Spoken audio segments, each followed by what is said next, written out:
Friends, welcome to study with Kashi. Friends, आज की video में हम क्लास 12th केमिस्ट्री के 2025 बोर्ड एग्जाम के 2018 से अब तक बोर्ड परीक्षा में आए हुए प्रश्न चैप्टर वाइज डिस्कस करने वाले हैं। फ्रेंड्स, आप जानते ही होगी आपकी रसायन विज्ञान की परीक्षा 8 मार्च को होने वाली है। तो चलिए फ्रेंड्स, हम वीडियो को स्टार्ट करते हैं। देखिए, हमारा चैप्टर 1 है विलयन। तो देखिए इसमें से कौन कौन से प्रश्न आए हैं। तो तनु विलयन के लिए वांट ऑफ समीकरण, या ये हमारी 2018 में।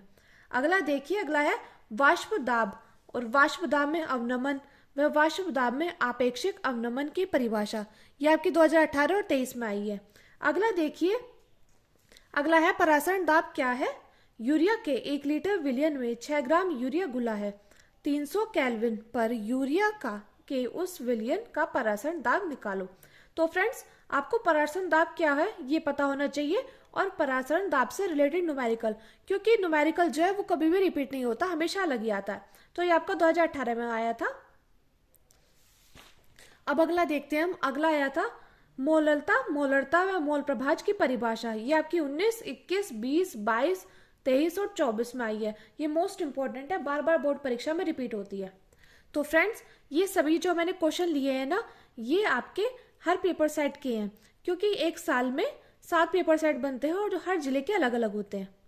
तो देखिए, अगला है मोलरता व द्रव्यमान प्रतिशत से आंकिक प्रश्न, यानी कि मोलरता और द्रव्यमान प्रतिशत से न्यूमेरिकल, ये मोस्ट इंपॉर्टेंट है। अगला देखिए, अगला है आदर्श व अनादर्श विलयन में अंतर। फ्रेंड्स, अंतर मोस्ट इंपॉर्टेंट है, आप इसको जरूर करके जाएगा, ये 2020 में आया था। अगला देखिए, शुद्ध जल की मोलरता ज्ञात करो, ये फ्रेंड्स आपका 2020 और 22 में आया था। मोस्ट इंपॉर्टेंट क्वेश्चन है। अगला देखिए, अगला है मोललता व परासरण दाब से आंकिक प्रश्न, यानी कि न्यूमेरिकल, मोललता व परासरण दाब से न्यूमेरिकल। अगला देखिए, अगला है राउल्ट का नियम और हिमांक अवनमन, यानी कि राउल्ट का नियम कब आया था, 2021 में आया था, और हिमांक अवनमन से क्वेश्चन आया था 2024 में। अगला देखिए, अगला है असामान्य अणुभार किसे कहते हैं, यह आपका आया था 2023 में। अगला देखिए, अगला है संपरासरी विलयन किसे कहते हैं, ये कब आया था, ये आपका आया था 2023 में। अगला देखिए, विलयन की परिभाषा।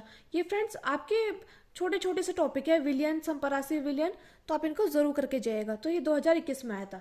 अब अगला देखते हैं, अगला चैप्टर क्या है। अगला चैप्टर हमारा वैद्युत रसायन, चैप्टर 2 है वैद्युत रसायन। तो देखिए इसमें क्या इंपॉर्टेंट है, वैद्युत रासायनिक सेल व वैद्युत अपघटनीय सेल में अंतर, में 5 अंतर कब आए थे, 2018 और 24 में आए थे। अगला देखिए, अगला है कोलरास का नियम व 2 अनुप्रयोग, इससे रिलेटेड न्यूमेरिकल भी। तो ये 18, 19, 20, 22 और 24 ये रिपीट हुए हैं क्वेश्चंस।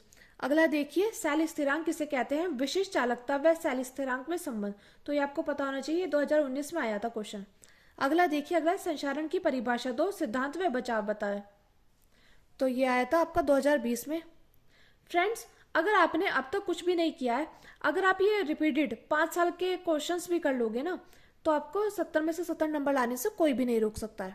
अगला देखिए, परिभाषा आ जाती है, ये 2020 में आई थी, सेल स्थिरांक से, तुल्यांक की चालकता से, आणविक चालकता से और विशिष्ट चालकता से। देखिए, विशिष्ट चालकता मोस्ट इंपॉर्टेंट है, ये 2022, 23 और 24 में रिपीट हुआ है।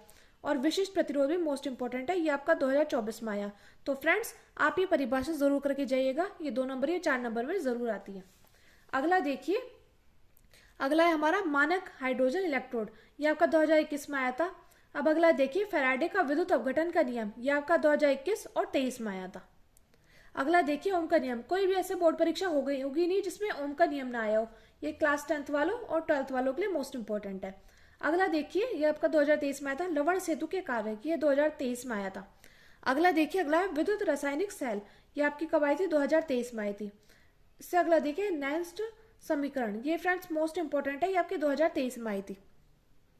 अगला देखिए, अगला है परासरण दाब की परिभाषा, विलय के अणुभार निर्धारण के लिए गणितीय व्यंजक, ये आपका 2024 में आया था। अगला देखिए, अगला है विद्युत रासायनिक श्रेणी क्या है, इसके 2 उपयोग लिखिए, तो 2018, 20, 23 और 24। फ्रेंड्स, आप इन क्वेश्चंस का स्क्रीनशॉट ले लीजिएगा, क्योंकि अगर मैं आपको धीरे धीरे बताऊंगी तो वीडियो ज्यादा लंबी हो जाएगी, तो इसलिए आप इसका स्क्रीनशॉट लेते चलें। फ्रेंड्स, ये जितने भी क्वेश्चंस हैं ये सब मैंने चैप्टर वाइज ही लिए हैं। अगला देखिए, अगला चैप्टर आपका 3 रासायनिक बलगतिकी। तो इससे देखिए कौन कौन से क्वेश्चंस रिपीट हुए हैं। इससे रिपीट हुए हैं अभिक्रिया की दर व दर स्थिरांक में अंतर, तो ये फ्रेंड्स 2018, 21 और 23 में आया, मोस्ट इंपोर्टेंट क्वेश्चन है।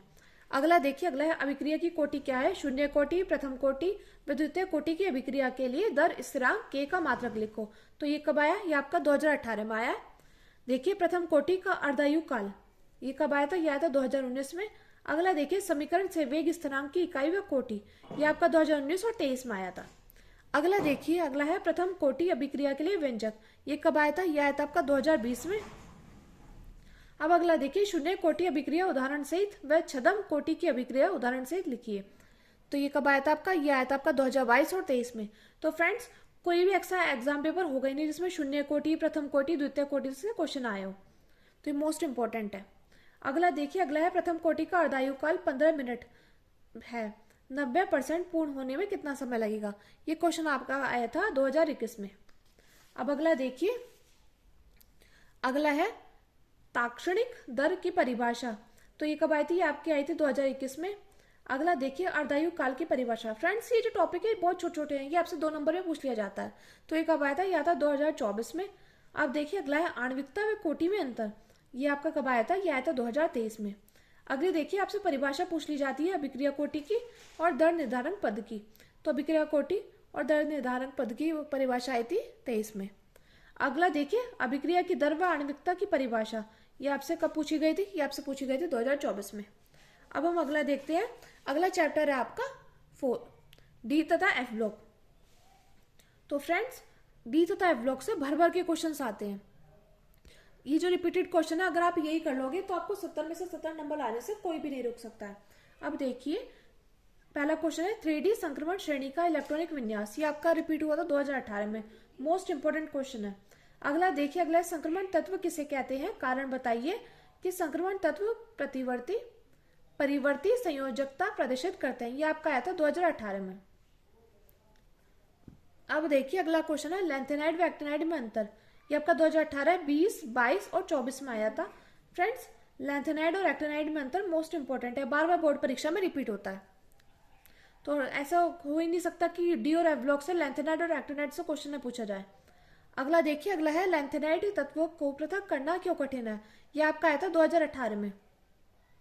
अगला देखिए, अगला है प्रथम संक्रमण श्रेणी, ये 2019 और 22 में आया था।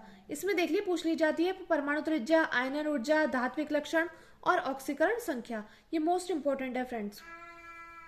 अगला देखिए, अगला है पोटेशियम परमैंगनेट की रासायनिक अभिक्रिया, ये आपसे 2019 और 20 में पूछ ली गई थी, मोस्ट इंपोर्टेंट है।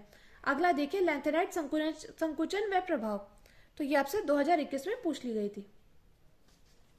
अब देखते हैं फ्रेंड्स, अगला है हमारा संक्रमण धातुएं रंगीन आयन बनाती हैं क्यों, संक्रमण धातुएं अच्छे उत्प्रेरक है क्यों।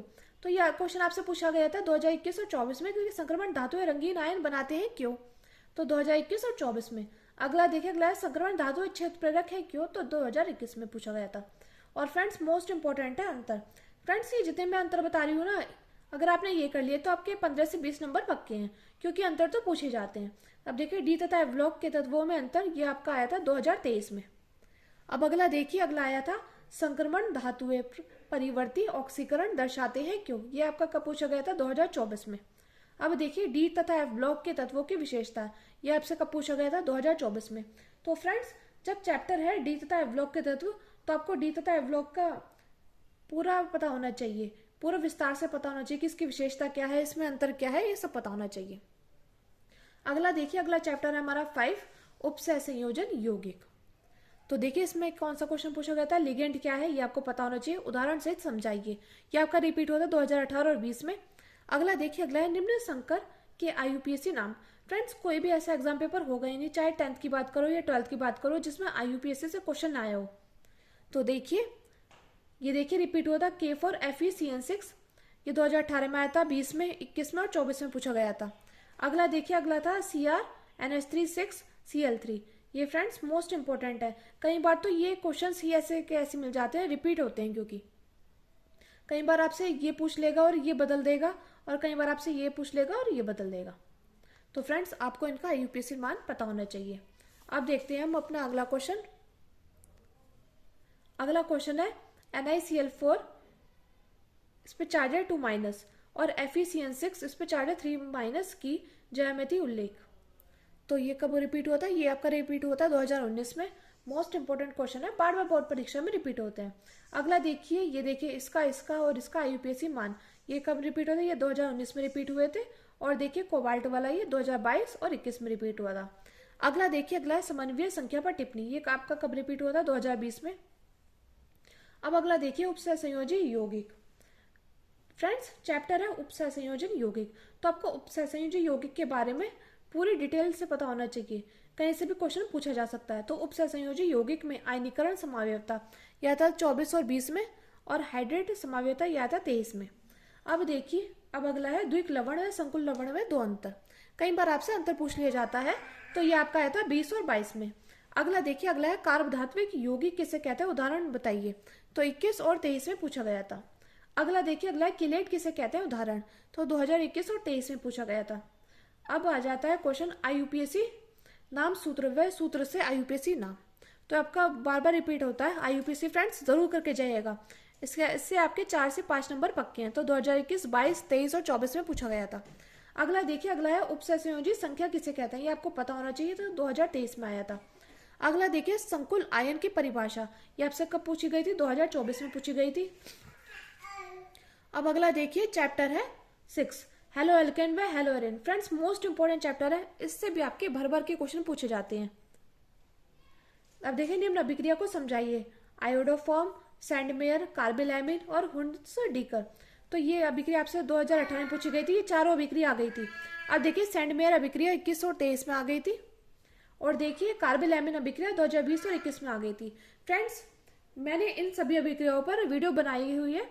मोस्ट इंपॉर्टेंट अभिक्रिया है 10 अभिक्रिया, तो आप उनको जरूर जाकर देखिएगा, और मैं इनका लिंक डिस्क्रिप्शन बोर्ड में लगा दूंगी, आप वहां से जाके देख लीजिएगा। मोस्ट इंपॉर्टेंट है फ्रेंड्स, अगर आपने अभिक्रिया कर ली तो आपके 15 से 20 नंबर तो पक्के हैं ही। अगला देखिए, अगला पूछ लेता है डीडीटी क्या है, इसे बनाने की विधि व उपयोग लिखिए। तो ये 18, 20 और 24 में रिपीट हुआ है। अगला देखिए एल्किल हैलाइड की नाभिक स्नेही अभिक्रिया कैसी होती है, तो ये आपको ये पता होना चाहिए, समझाइए। और SN1 और SN2 अभिक्रिया, तो आपको इसका पूरी डिटेल के बारे में पता होना चाहिए, और SN1 और SN2 अभिक्रिया में अंतर भी मालूम होने चाहिए। ये आपसे 2019 में पूछा गया था। और देखिए फ्रीऑन, ये 2020 में पूछा गया था। अब देखिए क्लोरोफॉर्म का मंडाटन कैसे किया जाता है, आपको पता होना चाहिए, 2020 में आए थे क्वेश्चन। अगला देखिए CHCl3 व CHI3 का यूपीसी नाम आपको पता होना चाहिए, 2020 में रिपीट हुआ था। अब अगला देखिए SN1 व SN2 अभिक्रिया में अंतर, ये 21 और 23 में रिपीट हुआ था। अगला देखिए CCl4 के दो उपयोग, तो 2024। अब अगला देखिए क्लोरोफॉर्म का ऑक्सीकरण व वोल्टेज फिटिंग अभिक्रिया, ये कब रिपीट हुई थी आपकी? रिपीट हुई थी 2024 में। फ्रेंड्स कई बार प्रयोगशाला विधि भी आ जाती है क्लोरोफॉर्म बनाने की, तो ये वो आपको पता होना चाहिए। अब अगला देखते हैं हम, अगला चैप्टर हमारा 7 अल्कोहल, फिनॉल और ईथर। फ्रेंड्स इस चैप्टर से भर भर के क्वेश्चन आते हैं। फ्रेंड्स जितने भी रिपीटेड क्वेश्चन आए ना, अगर आपने ये कर लिए तो आपको 70 में से 70 नंबर लाने से कोई भी नहीं रोक सकता, क्योंकि ये जो हमारा केमिस्ट्री का एग्जाम है और इसका सिलेबस है बिल्कुल फिक्स है, ये इधर से उधर भी नहीं होता है। अगला देखिए, अगला है अल्कोहल व फिनॉल में 4 अंतर, तो आपको इसमें अंतर जरूर पता होना चाहिए। 18, 19, 20 और 22 में आए हैं। अगला देखिए, अगला है विलियमसन की एविरल इथीकरण विधि का नामांकित चित्र व कारण दो, यानी कि इसकी प्रयोगशाला विधि, ईथर बनाने की प्रयोगशाला विधि बतानी है। और विलियमसन संश्लेषण विधि भी होती है, विलियमसन संश्लेषण विधि द्वारा ही ईथर बनाया जाता है, और ईथर को हम डाईएथिल ईथर भी बोलते थे। अगला देखिए, अगला है अल्कोहल और डाईएथिल ईथर की पहचान कैसे करोगे, तो आपको पता होना चाहिए, ये आपका 2019 में आया था क्वेश्चन। अगला देखिए, अगला है क्या होता है जब। तो फ्रेंड्स क्या होता है जब से ये मोस्ट इंपोर्टेंट टॉपिक है, बार बार रिपीटेड क्वेश्चन आते हैं इससे। क्या होता है जब, अगर आपने ये सारी अभिक्रिया कर ली ना, जितनी भी है रिमर्टिमन अभिक्रिया, सैंडमेयर अभिक्रिया, कॉल्बे अभिक्रिया, तो आपको क्या होता है जब, ये आसानी से बता पाओगे, क्योंकि अगर आपको अभिक्रिया मालूम होगी तभी तो आप बता पाओगे। तो देखिए क्या होता है जब रिमर्टिमन अभिक्रिया रिपीट हुई थी 21 और 24 में, और क्या ये दोनों अभिक्रिया 2020 में रिपीट हुई थी, कॉल्बे अभिक्रिया और ये अभिक्रिया। अगला देखते हैं, अगला है समीकरण 2। तो आपसे ये क्वेश्चन पूछ लिया जाता है, ये आपका रिपीट हुआ था 2022 में। एथेनॉल से डाईएथिल ईथर कैसे बनाएंगे, ये पता होना चाहिए, और डाईएथिल ईथर से एथेनॉल कैसे बनाएंगे ये आपको पता होना चाहिए, और एथेनॉल से एथिल एसीटेट कैसे बनाएंगे आपको ये पता होना चाहिए। ये आपका 2022 में रिपीट हुआ है। अब देखते हैं अगली अभिक्रिया है। फ्रेंड्स, ये जो अभिक्रिया 2022 में रिपीट हुई थी, ये सारी की सारी अभिक्रिया ये आपसे कभी 4 नंबर, 5 नंबर, 6 नंबर में पूछ ली जाती है। सैंडमेयर अभिक्रिया तो 2021 में रिपीट हुई थी। विलियमसन संश्लेषण अभिक्रिया 2021 में। विलियमसन संश्लेषण अभिक्रिया द्वारा ही डायएथिल ईथर को बनाया जाता है, आपको पता होना चाहिए। और हुंस डीकर अभिक्रिया 2021 में रिपीट हुई थी। वुल्फ अभिक्रिया हुई थी 2021 में, और फिटिंग अभिक्रिया कब हुई थी? 2023 में रिपीट हुई थी। अगला देखिए फ्रिडलक्राफ्ट अभिक्रिया हुई थी 2021 में। अब देखिए क्या होता है जब, यहाँ पे भी आपसे 2021 में क्वेश्चन पूछा गया था कि फिनॉल की क्रिया HNO3 से कराएंगे तो क्या होगा, और फिनॉल की क्रिया NaOH यानी कास्टिक सोडा से कराएंगे तो क्या होगा, नाइट्रिक अम्ल और कास्टिक सोडा से कराएंगे तो क्या होगा। तो आपको अल्कोहल, फिनॉल और ईथर के बारे में पूरी डिटेल पता होनी चाहिए, तभी आप क्या होता है जब ये क्वेश्चंस को सॉल्व कर पाओगे। अगला देखिए, अगला है प्रोपेनॉल का क्वथनांक संगत एल्केन की अपेक्षा उच्च होता है क्यों, तो आपको पता होना चाहिए। 2021 में रिपीट हुआ क्वेश्चन। अगला देखिए क्या होता है जब डाईएथिल ईथर अम्ल से क्रिया करता है, तो ये 2022 में रिपीट हुआ है। अगला देखिए, अगला है ल्यूकास अभिक्रिया, ल्यूकास परीक्षण और विक्टेमेयर परीक्षण, ये आपको पता होना चाहिए। यहाँ पे अभिक्रिया नहीं, परीक्षण था। ल्यूकास परीक्षण के बारे में पता होना चाहिए और विक्टेमेयर परीक्षण के बारे में आपको पता होना चाहिए। ये आपका 2021 में रिपीट हुए हैं। फ्रेंड्स, ये जितने भी क्वेश्चन है ये सभी बोर्ड परीक्षा में बार बार रिपीट हुए हैं, और अगर आपने ये कर लिया तो आपके 70 में 70 नंबर लाने से कोई भी नहीं रोक सकता है। अगला देखिए, क्वेश्चन आ जाता है फिनॉल की अम्लीय प्रकृति, तो ये आपसे 2024 में ही पूछा गया है। अगला चैप्टर देखिए, चैप्टर है 8, एल्डिहाइड, कीटोन और कार्बोक्सिलिक अम्ल। फ्रेंड्स, मोस्ट इंपॉर्टेंट टॉपिक है यानी कि चैप्टर है। तो देखिए संक्षिप्त टिप्पणी इस पर आया था 2018 में टालेन अभिकर्मक और कैनोजार अभिक्रिया में। ये आपसे क्वेश्चन पूछा गया था 2024 में। अगला देखिए, एसिटिक अम्ल बनाने की शीघ्र सिरका विधि कब आई थी आपसे पूछे गए थे 2018 में। फ्रेंड्स, आप इन सभी क्वेश्चंस को स्क्रीनशॉट लेके तैयार कर लीजिएगा। अगला देखिए, अगला है क्या होता है जब एथेनॉल का अपचयन क्रिया किया जाता है, क्लीमेंशन, वुल्फिशनर, NaHG से या H2O द्वारा। तो आपको पता होना चाहिए एथेनॉल का अपचयन क्रिया क्लीमेंशन, वुल्फिशनर, NaHG और H2O द्वारा। ये फ्रेंड्स, अगर आपको इस वीडियो का और इन क्वेश्चंस के आंसर चाहिए तो आप कमेंट बॉक्स में लिखकर बताइएगा, मैं आपके लिए इनके आंसर भी लेकर आऊंगी। अगला देखिए, अगला है अभिक्रिया 2019 और 20 में रिपीट हुई है, सैंडमेयर, स्टीफन, हेलोफॉर्म और Hopman bromide. Friends, most important अभिक्रिया है, ये मैंने आपको कराई हुई है। आप study with Kashi most important chemistry की अभिक्रिया डालकर देखना, आपको मिल जाएगी, या मैं इनका लिंक डिस्क्रिप्शन में भी डाल दूंगी। अगला देखिए, अगला है अभिक्रिया इटार्ड की, गाटरमैन कोच की, एल्डोल संगनन की और कैनिजारो की। मोस्ट इंपोर्टेंट अभिक्रिया है फ्रेंड्स, ये 2023, 20 और 22 में रिपीट हुआ है। अगला देखिए, क्वेश्चन आ गया था एल्डिहाइड का रजत दर्पण परीक्षण, ये कब रिपीट हुआ था? ये आपका रिपीट हुआ था 2020 में। अब देखिए फ्रेंड्स, अभिक्रिया है रोजनवुड अभिक्रिया 2021, 22 और 24, और पार्किन अभिक्रिया 22 और 21 में रिपीट हुई थी। तो फ्रेंड्स, ये मोस्ट इंपोर्टेंट अभिक्रिया है। अगला देखिए, एल्डिहाइड यौगिक का यूपीएससी नाम पूछ लिया जाता है कई बार, तो 2022 में आया था। एल्डिहाइड व कीटोन में अंतर, तो ये कब आया था? ये आया था 2021 में।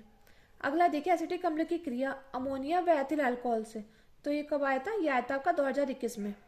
अगला देखिए, परिवर्तित कीजिए कैल्शियम एसीटेट से एसीटोन और फार्मेल्डिहाइड से यूरोट्रोपिन। तो फ्रेंड्स, ये भी आपका 2024 में पूछा गया था कि कैल्शियम एसीटेट से एसीटोन और फार्मेल्डिहाइड से यूरोट्रोपिन। अगला देखिए, अगला क्वेश्चन है कार्बोक्सिलिक अम्ल के दो उपयोग। फ्रेंड्स, मोस्ट इंपोर्टेंट टॉपिक है, तो ये 2024 में रिपीट हुआ था। अब अगला देखते हैं हम, अगला चैप्टर है हमारा 9, नाइट्रोजन युक्त कार्बनिक यौगिक यानी कि एमीन। तो देखिए इनसे कौन कौन से क्वेश्चन आए थे, कारण बताओ। ये 2019 में पूछा गया था। एनिलीन साइक्लोहेक्सिल एमीन की अपेक्षा दुर्बल क्षारक होता है। मेथिल एमीन के विलयन में सिल्वर क्लोराइड घुल जाता है, 2021 में पूछा गया था। एल्किल हैलाइड के अमोनिया अपघटन से शुद्ध एमीन बनाना कठिन है। तो फ्रेंड्स, ये आपको पता होना चाहिए। अगला आया था क्या होता है जब, यह आया था आपका 2020 में।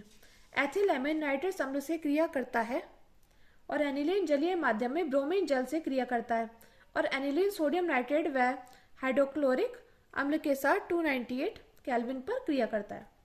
अगला देखिए, अगला है प्राथमिक व द्वितीयक एमीन का उदाहरण। देखिए, प्राथमिक व द्वितीयक एमीन का उदाहरण यह आया था 2022 में। अगला देखिए, अगला है एमीन जल में विलय है क्यों। ये कब आया था? यह आया था 2022 में। और एनिलीन जल में विलय है लेकिन HCl यानी कि हाइड्रोक्लोरिक एसिड में विलय है क्यों? 2021 में रिपीट हुआ था क्वेश्चन। अगला देखिए, एथिल एमीन एनिलीन से अधिक क्षारीय होता है क्यों? यह आया था आपका 2021 में। अगला देखिए, एथिल एमीन और एनिलीन में दो अंतर, तो ये 2022 में रिपीट हुआ था। अगला देखिए, डाइजोनियम लवण का युग्मन अभिक्रिया, ये 2024 में रिपीट हुआ था। अगला है एल्किल हैलाइड का अमोनिया अपघटन रासायनिक समीकरण, ये कब रिपीट हुआ था? ये रिपीट होता 2024 में। अगला देखिए चैप्टर 10। तो फ्रेंड्स, ये आपका लास्ट चैप्टर है जैव अणु, ये मोस्ट इंपॉर्टेंट है। इसमें फ्रेंड्स 5-6 क्वेश्चन है। अगर आप ये भी कर लोगे ना तो आपको 70 में 70 नंबर लाने से कोई नहीं रोक सकता है। अगला देखिए, प्रोटीन के कोई दो कार्य, ये आपसे पूछा गया था 2018 में। और देखिए DNA और RNA में अंतर, तो देखिए 18, 20, 22, 23 और 24 में पूछा गया था। DNA और RNA में अंतर मोस्ट इंपॉर्टेंट है। कई बार आपसे 2 नंबर में इसकी फुल फॉर्म भी पूछ ली जाती है कि DNA की फुल फॉर्म दो और RNA की। तो DNA की है डीऑक्सी राइबोसोम न्यूक्लिक अम्ल और RNA की है राइबोसोम न्यूक्लिक अम्ल। अगला देखिए, क्वेश्चन आया था DNA उंगली छाप क्या है, इसका महत्व बताइए। तो 2019 में रिपीट हुआ था ये क्वेश्चन। अगला देखिए, अगला है विटामिन के कमी से रोग और विटामिन के स्रोत, ये क्वेश्चन रिपीट होता 2020 में। अगला देखिए, रेशेदार व गोलीकार प्रोटीन में अंतर। फ्रेंड्स, में जितने भी अंतर ये रिपीटेड हुए हैं ना, प्रीवियस ईयर है, तो आप ये जरूर करके जाइएगा क्योंकि ये बार बार रिपीट होते हैं। अगला देखिए, अगला एंजाइम किसे कहते हैं, तो ये 2024 में रिपीट हुआ था। और लास्ट देखिए एमिनो अम्ल, तो ये आपका रिपीट होता है 2024 में। तो फ्रेंड्स, ये थे आपके 2018 से अब तक के आए हुए प्रश्न, ये थे 2018 से प्रीवियस ईयर क्वेश्चंस। फ्रेंड्स, अगर आपने अब तक कुछ भी नहीं किया है और आप जानते हैं आपका एग्जाम है 8 मार्च को केमिस्ट्री का, अगर आपने अब तक कुछ नहीं किया तो आप अगर ये बस प्रीवियस ईयर क्वेश्चन ही कर जाओगे ना तो आपको 70 में से 70 नंबर आने से कोई नहीं रोक सकता है। क्योंकि फ्रेंड्स, हमारा जो केमिस्ट्री का सिलेबस है ना वो फिक्स है और ये क्वेश्चंस हमारे बार बार रिपीट होते हैं। क्या होते हैं? हमारे क्वेश्चंस बार बार रिपीट होते हैं। तो फ्रेंड्स, अगर आपने इतना कर लिया तो आपके 70 में 70 नंबर पक्के हैं। मैं उम्मीद करती हूँ फ्रेंड्स आपको वीडियो अच्छी लगी होगी। अगर आपको वीडियो अच्छी लगी हो तो प्लीज़ हमारे चैनल को सब्सक्राइब कीजिए और वीडियो को ज़्यादा से ज़्यादा लोगों में शेयर कीजिए। और यदि आपने अभी तक हमारे चैनल को सब्सक्राइब नहीं किया तो आप हमारे चैनल को सब्सक्राइब कर दीजिएगा। Thank you, thanks for watching.